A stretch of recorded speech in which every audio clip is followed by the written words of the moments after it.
Привет, это Ben. I've decided to take my business international. I need tougher roads, tougher trucks, and tougher jobs. So where else could I decide to go besides the far north of the Russian Federation? Specifically, the Taymyr Peninsula, which is located in Krasnoyarsky Krai, and is the northernmost point of the Eurasian continents, bordering the Laptev and Kara seas.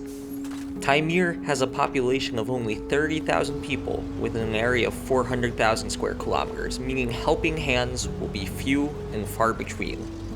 Taymyr has above freezing temperatures only 4 months of the year, during the summer, meaning we have a lot of work to do in a small amount of time. First things first, we need a good, old-fashioned Soviet-designed truck.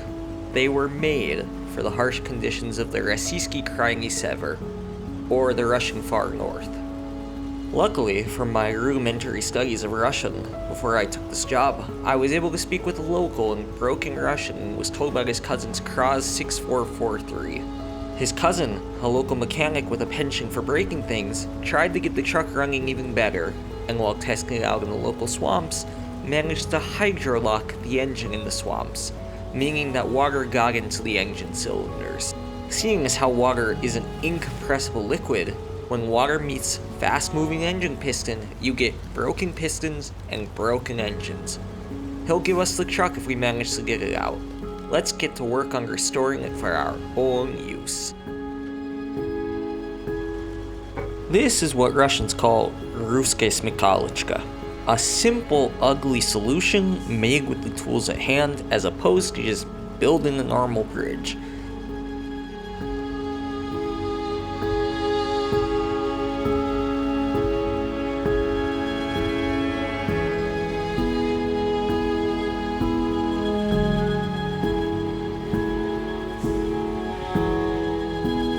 Anyways, this is certainly a Kraz 6443, built from 1992 onwards at the Kremenchug Automotive Factory in Kremenchug, Ukraine. Technically, it isn't a Soviet-built truck, but it is a Soviet-designed truck, as the first prototype was built in 1987, 4 years before the fall of the Soviet Union.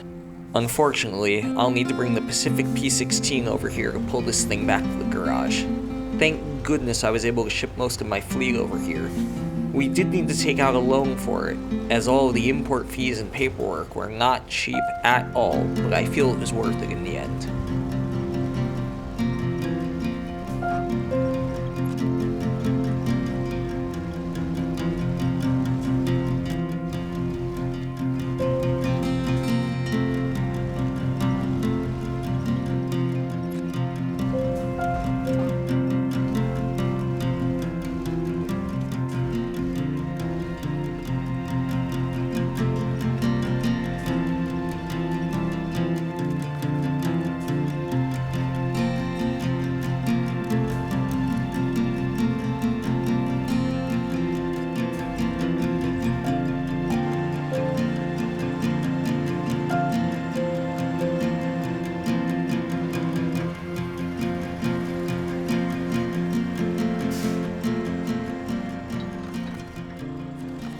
As we drag this thing back to the garage, let me tell you a bit more about the Kraz 6443.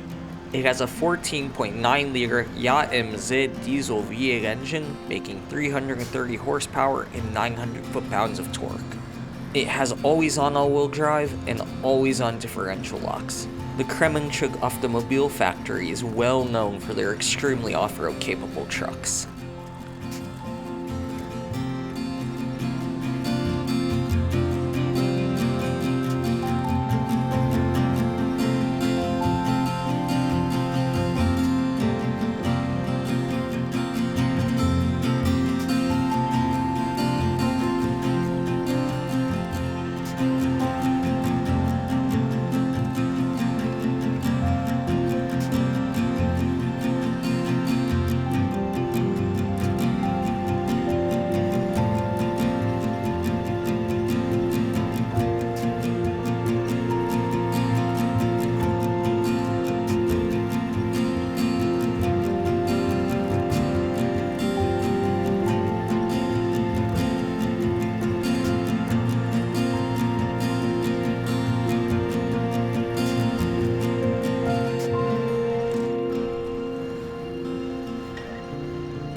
Now that we're back at the Avtobaza, or garage in Russian, let's get the Kraz 6443 repaired and road ready for its next job. The local mayor has asked us to help them get their service center back up and running. They can't do this without equipment, and they can't use this equipment without what? Without fuel. They've asked us to deliver a fuel semi-trailer from the local train station over to the service center. For that, we'll need a low-height saddle hitch on the bed and some better tires. These road tires won't help us do anything in this mud. Let's put on some 47-inch mud tires, which will be necessary.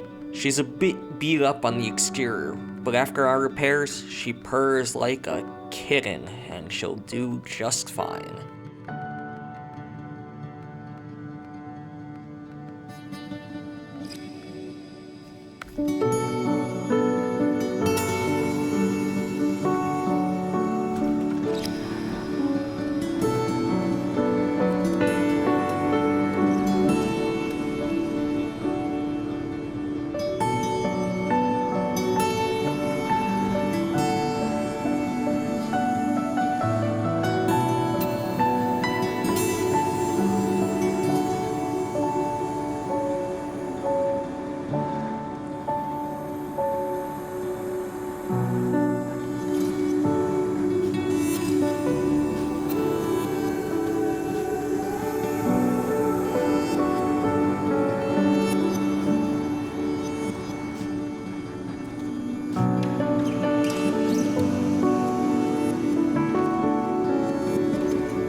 Let's fuel up at this fuel carrier. I'll also take note of these concrete blocks. I feel like anyone who has lived in a former Soviet country will recognize 90% of the architecture and things around this region here. Concrete panels similar to these, though possibly not the same ones, were used to build most Soviet housing projects from 1956 when they started building Khrushchevki, and ended around 1980 when they stopped building Brezhnevki. I bet that most of the population of all of the post-Soviet republics live in concrete panel buildings like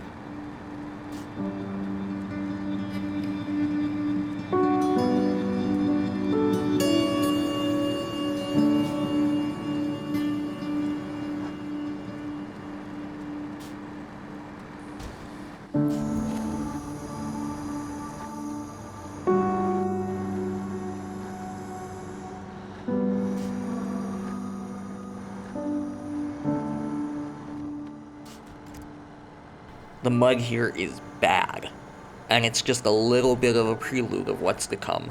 The sign on the right says Fabrika, which, using my basic knowledge of the Russian language, means factory, I believe.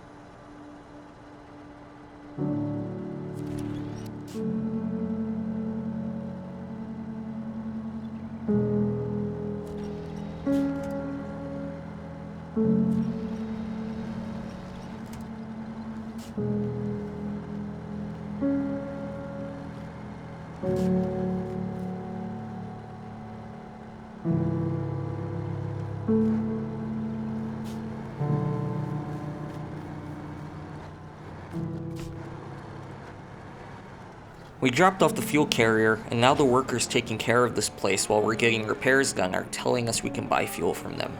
The fuel prices are extremely overinflated, around $6 per liter, as opposed to the mainland where it's more like $2 per liter. But we're in the far north, what can we expect? These people need to make a living too, even if they're skimming a bit off the top. In order to get the service center fully up and running, we'll need to pick up a rather large load of service spare parts from the sklad, or warehouse in Russian. For that, the groundskeeper has kindly allowed us to take the cyborg semi-trailer with us to haul the cargo back.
Now that we picked up the service spare parts, let's head back to the service center.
Looks like they were finally able to get those decrepit old Soviet construction machines back up and running with the fuel and spare parts we got them.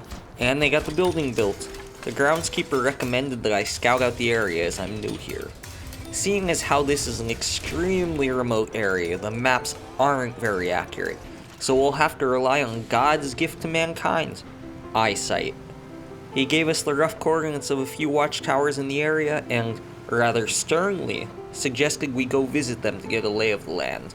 For that, we'll test out our Scout 800 and see how it stands up to the tough Russian landscape.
The journey to the watchtower wasn't easy, but in the end, the Scout 800 made it there with little to no issues.